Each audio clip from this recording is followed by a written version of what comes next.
જય શ્રી કૃષ્ણ, રાધે રાધે. અહીંયા છે ને મેં દહીં લીધું છે, મોડું દહીં હતું એને મેં પહેલાં મલમલના કાપડમાં બાંધીને ટીંગાળી દીધું હતું.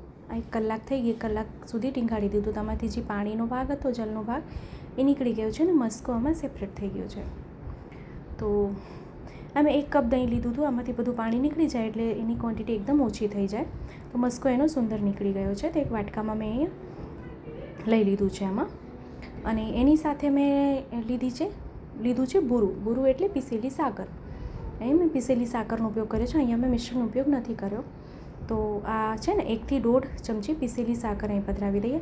અને સાથે આ છે દેશી ગુલાબના પાન. આ તાજા ગુલાબના પાન છે, સૂકેલા નહીં.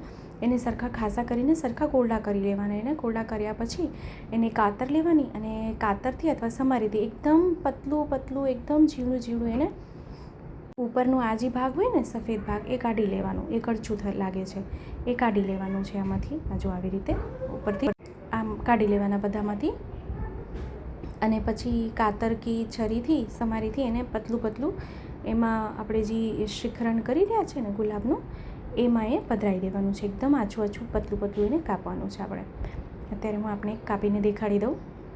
તો અત્યારે તો પ્રભુને બધી શીતલભોગની સામગ્રી આવે, તો શીતલભોગમાં અત્યારે આ ગુલાબનું શિખરણ પ્રભુને ખૂબ રૂચે, ખૂબ સુહાય પ્રભુને.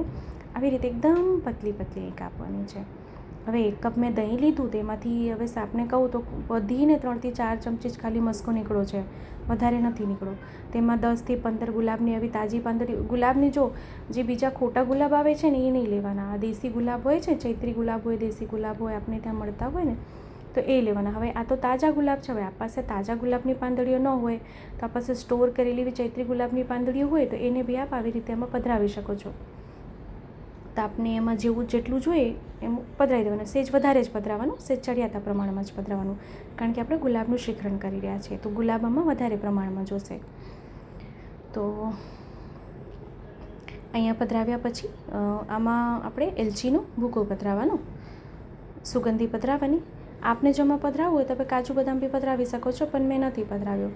અને સાથે ગુલાબનો જળ 1 નાની ચમચી, મોટી ચમચી હોય તો 1/4 ચમચી ગુલાબ જળ 1 નાની ચમચી પધરાવી દઈએ. અને ફરી એને સરખું ફીણીએ. હવે એમાં ખમણવાની કે એવી કોઈ જરૂરત નથી, એમનામાં એકરસ થઈ જશે. તો એકદમ ક્રીમી ટેક્સચર એનું આમનામ થઈ જશે, કારણ કે જે દહીં હતું ને એમાં લઈવાળું હતું તો એકદમ ક્રીમી ટેક્સચર થશે અને એનું ટેક્સચર ખૂબ સુંદર આવી જશે.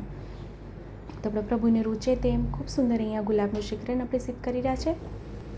તો આપને જો વિડીયો ગમે તો લાઈક જરૂરથી કરશો, આપણા ગ્રુપમાં શેર કરશો, જેથી વધુ લોકો સુધી વિડીયો પહોંચે અને એને પણ વિડીયો ઉપયોગી થઈ શકે. તેને સરખું આપણે છે ને ફીણવાનું છે. જેટલું ફીણશું એટલું જ એનું ટેક્સચર ખૂબ સુંદર ક્રીમ જેવું આવશે.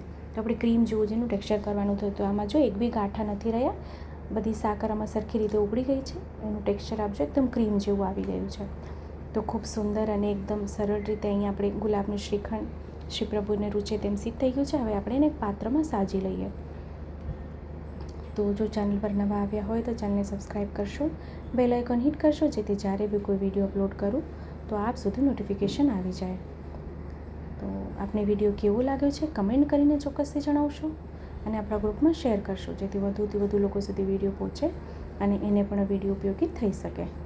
તો આપ આ સામગ્રી સિદ્ધ કરજો, શ્રી પ્રભુને ધરાવજો અને કમેન્ટ કરીને જણાવશો કે વિડીયો આપને કેવો લાગ્યો છે. તો આપણે ફરીથી મળશું આવી રીતે જ નવા વિડીયો નવી સામગ્રીની સાથે.